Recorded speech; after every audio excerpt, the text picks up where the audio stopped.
Welcome to Debbie's Back Porch. I'm showing you a really ready looking bed of squash. Now they're kind of ready looking now, but they are still bearing squash. We have some bugs. We may have a little mildew, but we don't spray anything on our vegetables because we don't want to eat any kind of spray. So the reason that I'm showing you this ratty looking bed is because it's coming to the end of its time. It was planted in October. I'm sorry, it was planted in April, and it's doing what every plant does. From the minute it germinates and starts pushing through the ground, it starts dying. And the reason it's dying is because it's coming to the end of its time and it's reproducing. Here we have a very, very mature lemon squash. And we're gonna pull this baby, if I can do it with one hand. No, I'll have to cut it and take it inside. And we're gonna show you how to save the seeds. Now, just to give you an idea of how very large this is and how hard it is, I'm going to show you some of the squash that it's still producing, that are still young and tender and will be yummy to eat. But this one is nature's way of preserving the seeds so that next year we or whoever can get some wonderful lemon squash. I'll meet you back inside.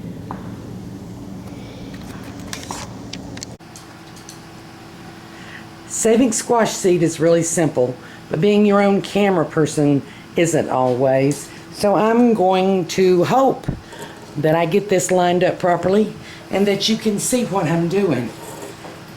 Squash, when you eat it, is very tender. But if you leave it for any length of time past that tender stage, the skin will start to get really hard. It will begin to resemble a gourd. And this is because nature's going to protect the seeds. Well, we want the seeds, and so we wait until it gets to this stage because we want the seeds to be mature. What you have here is a really, really, really sharp knife. So I'm going to be very careful. And these are lemon squash. So I'm going to have to give it a little pressure. When you cut down through it, you're likely to damage some of the seeds, but there'll be a lot of seeds in here. So it doesn't matter if you damaged a few. So you pull it open and you see there are the seeds. Now I use a grapefruit knife, a grapefruit spoon. Because it'll cut down in there. And you can see that the seeds are encased. I actually cut through quite a lot of them. The seeds are encased in a protective coating, which is squash, which is really yummy when you want to eat it. And there are your seeds.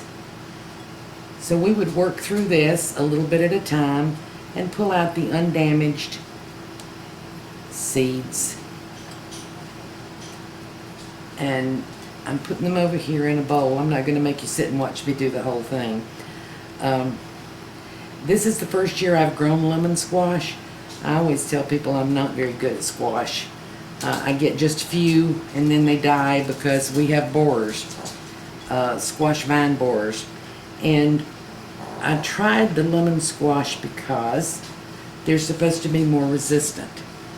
And apparently they are, because we planted in April and this is the 4th of July and I'm still getting squash. I'm going to try cutting this one in a different direction. Let's see, I cut this one sideways. I'm going to cut this one long across and see if I damage fewer seeds. And really you do have to be careful because it's really hard. I don't mean it's very difficult. I mean the skin has gotten really, really hard. So yes, doing it this way I damaged fewer seeds. So I'll know that for the future. So if you'll see down in here, there are quite a few good viable seeds. And I will save, I have about 6 that I have let stay and get overripe so that I could get good seeds. Now I'll show you the finishing part of this after I have cut through and cleaned out all the seeds. But I hope my camera is set properly for you to see that these are nice big seeds. I'm going to rinse them off. You don't have to ferment them like you do many other kinds of seeds. We're just going to rinse them off just to get the gunk off of them. It's not too bad. And then I will put them out to dry. I usually leave them out a couple weeks. It's probably not necessary to leave them that long, but I leave them out on a piece of paper a couple of weeks. I'll mark that piece of paper. I'll show you this when we do the next step. But that's all there is to saving squash seed. Now, I would like for you to know, you need to check and make sure that the squash seed you're saving is coming from an heirloom variety squash. And the seed company will tell you that wherever you order your seeds, because there are many hybrid squash out there. And squash is one of those things, it's really easy just to cross and you'll get from the seeds. If you have 2 different kinds of squash, not cucumber and squash, not watermelon and squash, but if you have 2 kinds of squash, they'll cross-pollinate, and then next year the seeds may be something different altogether.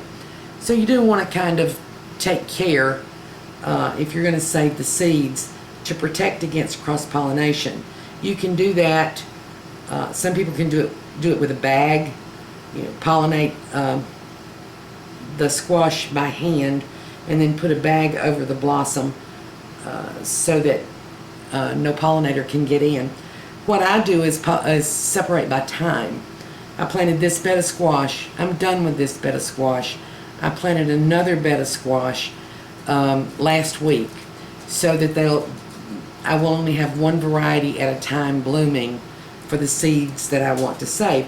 I'm in Georgia. I can do that because I have enough time, enough warm weather, that I could plant 3 different crops of squash and separate them by time.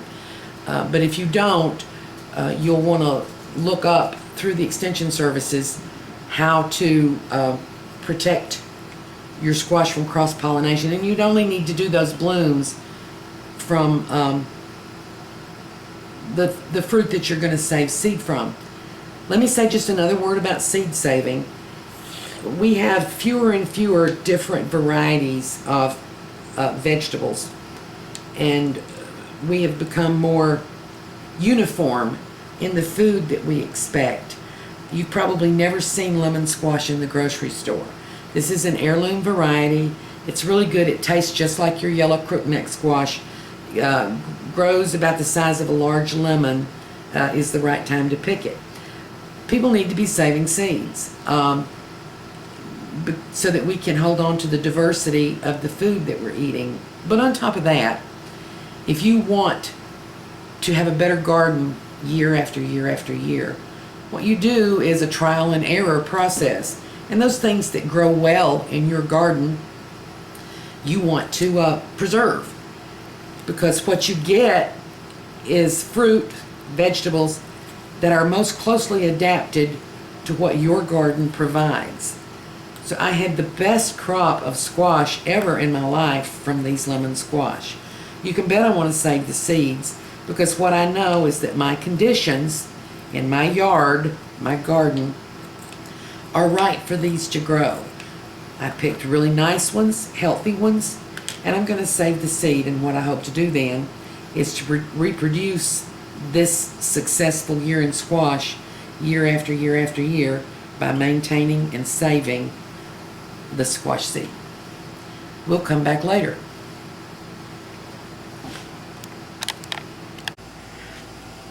Okay, we have quite the little mess now, and I'm gonna try to be my own camera person again, and I think I have to move the camera just a little bit. Okay, here we have a jar of water. We have the squash that I just cut out of the lemon squash. We have the seeds, and they still have some gunk on them, and we want to get them fairly clean before we set them out to dry. So it's kind of difficult to show you, but here we go. Got the lid, gonna shake it.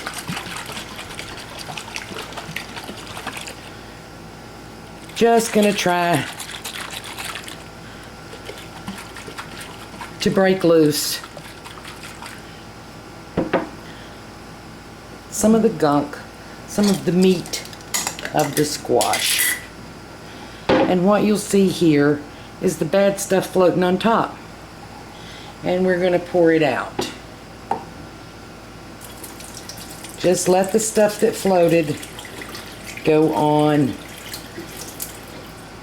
out. Need a little more water.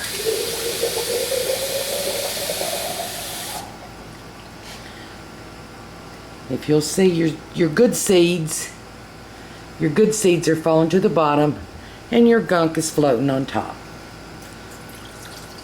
So I'm pouring it out. There's some more gunk. I want that to go. Got some seeds in it.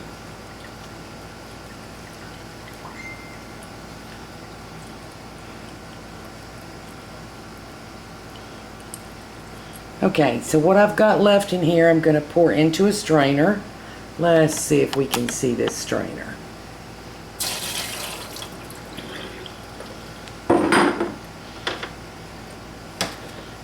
So there's still quite a bit of gunk. Going to move it around in there. And I'm going to have to go by hand and pick some of this gunk out. Then I'll rinse them again.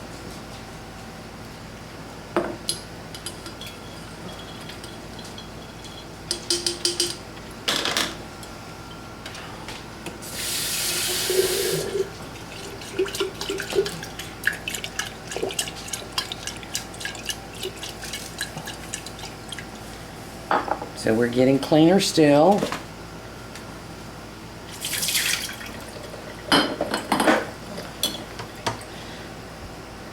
I think we can get all the bad stuff out now. So this is what we've got. We're coming to the last stage.